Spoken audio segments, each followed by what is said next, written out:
একজন মা সারাদিন নিজের পরিবারের জন্য ছুটে বেড়ায়, স্বামী আর সন্তানের জন্য নিজের সমস্ত স্বপ্ন বিসর্জন দেয়। কিন্তু সেই মায়ের প্রতি যদি তার 12 বছরের ছেলে বলে, তুমি আমাদের জন্য কি করো, তুমি তো শুধু বাড়ির কাজের লোক, তাহলে সে মায়ের মনে কি চলতে পারে?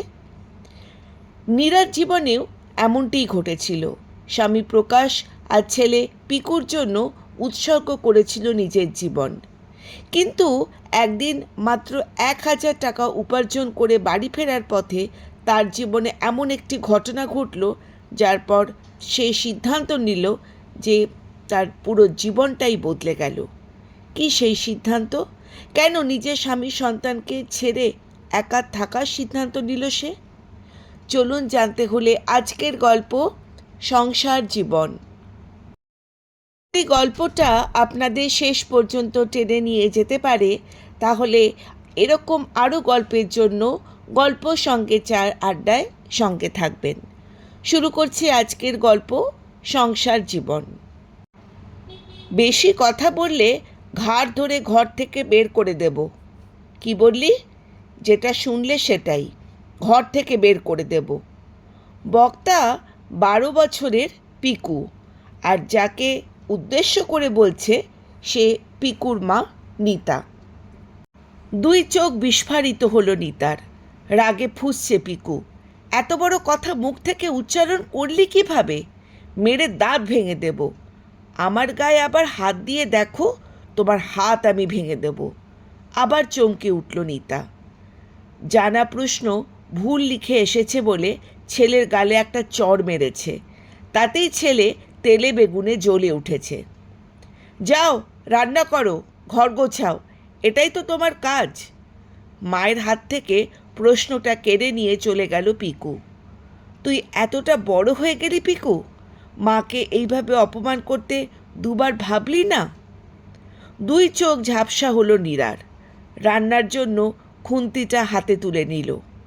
এই বেলা রান্না করা, ঘর গোছানো, এই সবই নীরার কাজ। এর বাইরে নিজের পছন্দের কোনো কাজ করার অনুমতি নেই নীরার।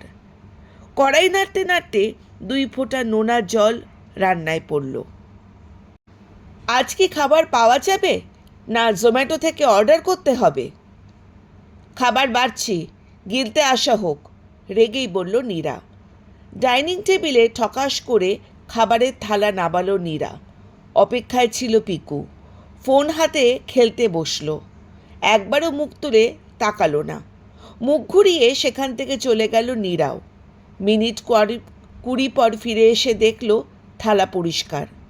এই রান্নার ব্যাপারে চাইলেও কেউ খুঁত ধরতে পারে না। নীরার বানানো ডাল আলু ভাজা দিয়ে এক থালা ভাত খাওয়া যায়। নিজেও দুপুরের খাবার নিয়ে বসল। খাওয়া শেষ হয়ে গেলে বাসন কোসন সিঙ্কে নামালো। রান্নার বাইরে তাকালো নীরা। দেখল কালো দামাল মেঘেরা একে একে জড়ো করছে। জানলা দিয়ে বেশ লাগলো নীরার দেখতে। মুহূর্তের মধ্যে বৃষ্টি নামল। সে ভয়ঙ্কর বৃষ্টি, তার সাথে ঝড়, বাজ পড়া, আরও কত কি। না চাইলেও মায়ের সাথে এক ঘরে ঢুকলো বছর 12 পিকু। মুচকি হাসল নীরা। বিকেল 4টা। প্রকৃতি আর তাণ্ডব শেষ করেছে। ধীরে ধীরে পরিষ্কার হলো আকাশ। সেই সময় দরজায় টোকা পড়ল। এত তাড়াতাড়ি পিকুর বাবা তো ফিরে আসে না।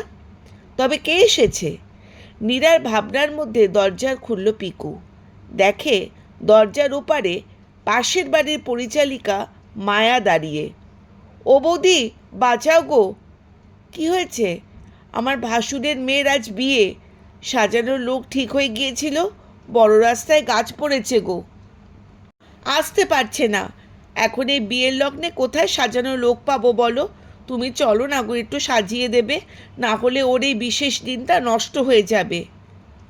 আমি? হ্যাঁ তুমি। আমি জানি তুমি ভালো করে সাজাতে পারো। ওই বৌমনিও তোমার নাম করলো। তুমি চলো তো। নীরার হাত দুটো ধরল মায়া। আচ্ছা ফ্যাসাতে ফেললে তো।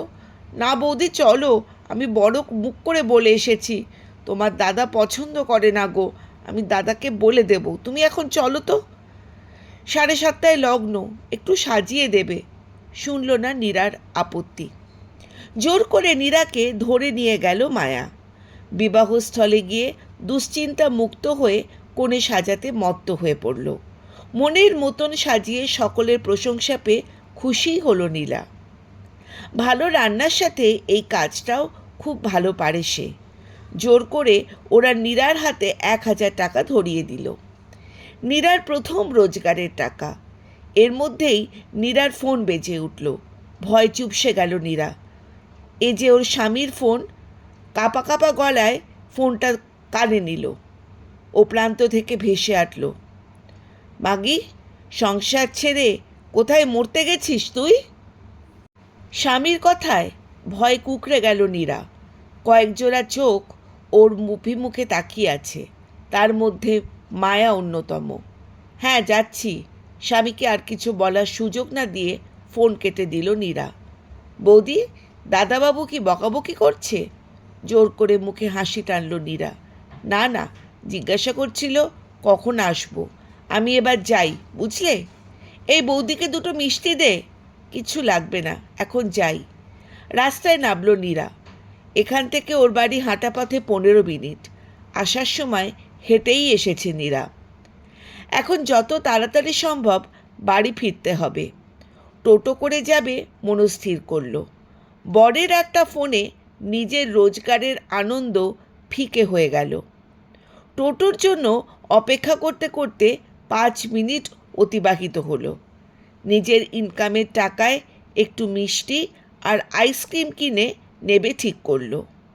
হয়তো আইসক্রিম খেয়ে বাপ আর ছেলের মাথা ঠান্ডা হবে। দোকানে সেই ভিড়ের সম্মুখীন হলো। 15 মিনিটের হাঁটা পথে আধ ঘন্টার সময় লেগেই গেল। বাড়ির সামনে যেতেই বুকটা ছ্যাঁত করে উঠল নীরার। এত ঘুটঘুটে অন্ধকার কেন? তাহলে কি কেউ বাড়িতে নেই? হ্যাঁ, সত্যিই তালা ঝুলছে। নীরা বুঝল ওকে শিক্ষা দিতেই ওর মহান স্বামী প্রকাশ এই কাণ্ডটা ঘটিয়েছে। ফোন করল পিকুর বাবাকে। যেন অপেক্ষারত ছিল সেই মানুষটা। একবার রিং করার সাথে সাথেই ফোনটা কেটে দিল। পরের বাড়ি একই ঘটনার পুনরাবৃত্তি হলো। হোয়াটসঅ্যাপে মেসেজ করলো, মেসেজ পৌঁছল না। ব্লক করেছে প্রকাশ। মশার কামড় খেয়েই দাঁড়িয়ে রইল নীরা। পাশের বাড়িতে বসা যেত, কিন্তু লোক হাসাতে ইচ্ছে করল না। প্রায় 40 মিনিট পর ফিরে এলো দুজনে। এসেছে ছেলে। বলল, ও, আপনি তাহলে চলে এসেছেন? ব্রহ্মতালু জ্বলে উঠল নীরার। অশান্তির ভয়ে প্রসঙ্গ পরিবর্তন করল। তোর জন্য আইসক্রিম মিষ্টি এনেছি। ও টাকাও কামিয়ে এনেছিস? স্বামীর নোংরা মন্তব্যে গায়ে কাঁটা উঠল নীরার। প্রকাশ্যে হাত থেকে ছাবি ছিনিয়ে নিয়ে ঘরে ঢুকল। যেখানে ছিলিস ওখানেই তো রাতটা কাটাতে পারতিস। আসার কি দরকার ছিল? কতক্ষণ আর ধৈর্য ধরে রাখবে মীরা? চিৎকার করে বলল, আমি সাজাতে গিয়েছিলাম, কোনো ফুর্তি করতে যাইনি। নীরার উচ্চস্বরে আরও তেজ দেখালো নীরার স্বামী। নীরার গলাটা চেপে ধরে বলল, বেশি গলাবাজি একদম করবি না, গলা টিপে মেরে ফেলবো। আমি বারণ করেছিলাম না?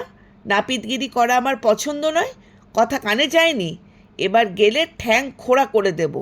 মাগি, তুই শুধু ঘরের কাজ করবি। ছাড়ো, লাগছে আমার। লাগুক। এই দুটো হাত দিয়ে প্রকাশের হাত ছাড়ানোর চেষ্টা করল নীরা। বাবা দেখবে। এসো, আমি কি পেয়েছি। কি? এসো এসো। নীরার গলা ছেড়ে ভেতরে গেল প্রকাশ। গলা ধরে চেয়ারে বসল নীরা। এটা কি? কবে করেছো এটা? বাপ ছেলের কৌতূহলী কথাবার্তায় সেই ঘরে পৌঁছল নীরা। ছেলের হাতে শোভা পাচ্ছে ওর বিউটিশিয়ান কোর্সের সার্টিফিকেট, যেটা নিজের টাকা জমিয়ে ওদের অনুপস্থিতিতে ক্লাসে গিয়ে শিখেছিল। 2 মাস আগের। ছিঁড়ে দেব? অত জিজ্ঞাসা করছিস কেন? কুচি কুচি করে ফেল। পৈশাচিক হাসি হেসে সার্টিফিকেটটা টুকরো টুকরো করে ছিঁড়ে ফেলল। 2 চোখে বন্যা বইল নীরার। চুলের মুঠি ধরে 2 চর মারল প্রকাশ। আজ থেকে তোর ঘর থেকে বেরোনো বন্ধ বলে টেবিলে রাখা মিষ্টি আর আইসক্রিম মেঝেতে ছুঁড়ে মারল। তোর হাতে খাবো না, তোর জিনিসও খাবো না, আমরা খাবার এনেছি। সেই ঘর ছেড়ে বেরিয়ে গেল পিকু আর প্রকাশ। সার্টিফিকেটের টুকরোগুলোকে জড়ো করে নিঃশব্দে কাঁদতে লাগলো। সেই রাতে অঘোষিত বন্দি থাকলো নীরা। নিজেরা খেলেও নীরাকে কেউ ডাকলও না। নিজের নারী ছেঁড়া ধনের জন্য দিন দিন ছেলের প্রতিচ্ছবি হয়ে যাচ্ছে। বিয়ের পর থেকে একজন অমানুষের সাথে ঘর করছে নীরা, আরেকজনের সঙ্গে পেরে উঠবে কি করে? প্রকাশের মানসিক অত্যাচার 14 বছর ধরে সহ্য করছে। এইভাবে গায়ে হাত তোলাই প্রথম, তবে শেষ না, আরও বাড়বে, উপলব্ধি করল নীরা। সারা রাত দুই চোখের পাতা এক হয়নি নীরার। কালকে ছেলের পরীক্ষা, অথচ সে বইয়ের পাতা পর্যন্ত খোলেনি। প্রকাশও পড়তে বলেনি। ফোন ঘেঁটেই সময় কাটিয়েছে। খচখচ করছে নীরার হৃদয়ে। আধার কেটে আকাশ ফর্সা হলো। নির্দিষ্ট সময় সূর্য উঠল। মেঝেতে পাতা বিছানা ছাড়ল নীরা। গতরাতে ও ঠাকুর ঘরেই ছিল। নিত্যদিনের মতন সমস্ত কাজ করল নীরা। ছেলের টিফিন, বরের টিফিন। ছেলের জন্য দুধ কর্নফ্লেক্স ভিজিয়ে ছেলেকে ডাকতে গেল। গায়ে হাত দিয়ে ডাকতে ইচ্ছে হলো না। উচ্চস্বরেই বলল, পরীক্ষা আছে, ওঠ। মায়ের আওয়াজে ঘুমন্ত ছেলের কানে পৌঁছল না। কিরে ওঠ, ঠেলা দিতেই হলো নীরাকে। উঠে বসল পিকু। প্রথমে স্বাভাবিক থাকলেও পরক্ষণে গতকালের ঘটনা মনে পড়ল। গল্প সঙ্গে চায়ের আড্ডায় আজকের গল্প শুনছেন সংসার জীবন। আপনারা যারা আমার এই চ্যানেলটিকে নতুন শুনছেন, যদি কাহিনীটি পছন্দ হয়ে থাকে চ্যানেলটিকে সাবস্ক্রাইব করবেন এবং আপনাদের অমূল্য মতামত নিশ্চয়ই জানাবেন। শুরু করছি সংসার জীবনের শেষ পর্ব। গতকালের ঘটনা মনে পড়ল। ওঠানোর প্রয়োজন ছিল না, আমি নিজে নিজেই সব করতে পারি। পিকুর কণ্ঠে ঔদ্ধত্য। আমাদের টিফিন করার দরকার নেই, আমরা কিনে খেয়ে নেব। হ্যাঁ, বাবা আমাকে টাকা দেবে বলেছে। তোমার হাতের বানানো টিফিন আমি নেব না। প্রকাশের কথার সাথে সাথে বলল পিকু, বেশ, তাই হোক। নীরা একবারও জোরাজুরি করল না। পিকু স্কুলে যাওয়ার 1 ঘন্টার পর প্রকাশও বেরিয়ে গেল। আরও কিছুক্ষণ বসে ভাবল নীরা। তারপর ফোন করল সিন্ড্রেলা বিউটি পার্লারের মালিককে। আলমারি থেকে গয়না বের করল নীরা, যেগুলোর বাবার দেওয়া গয়না। চালের ড্রাম, শাড়ির ভাঁজ থেকে 16,000 টাকা বেরোলো। এইসব পুঁজি নিয়ে ঘর ছাড়বে নীরা। যেমন ভাবা তেমনি কাজ। বেলা 11টার শেষবারের মতন ঘরটাকে দেখে একটা ব্যাগ নিয়ে বেরিয়ে পড়ল নীরা। চাবিটা দিয়ে গেল পাশের বাড়িতে। বিউটি পার্লারের এখন সহকারী হিসেবে কাজ করবে। 1 কামরার একটা ঘর ভাড়া নিয়ে থাকবে। এখন নুন ভাত খেয়েই বেঁচতে থাকবে, পরে হোম ডেলিভারি শুরু করবে। এক আকাশ মনের জোর নিয়ে ঘর থেকে বেরোলো নীরা। ছেলের প্রতি মায়া কাটানোর চেষ্টা করলো। যে ছেলে মাকে কাজের লোক ভাবে, তার কাছে সম্মান আর শ্রদ্ধা আশা করা যায় না। একদিন পার্লারে কাটিয়ে তার পরের দিন এক পরিচিতের বাড়িতে একটা ঘর জুটিয়ে নিল। হাঁড়ি, কড়াই, ছোট গ্যাস কিনে আনলো। গোটা একটা দিন তেজ নিয়ে থাকলেও স্ত্রীর কাছে এলো প্রকাশ।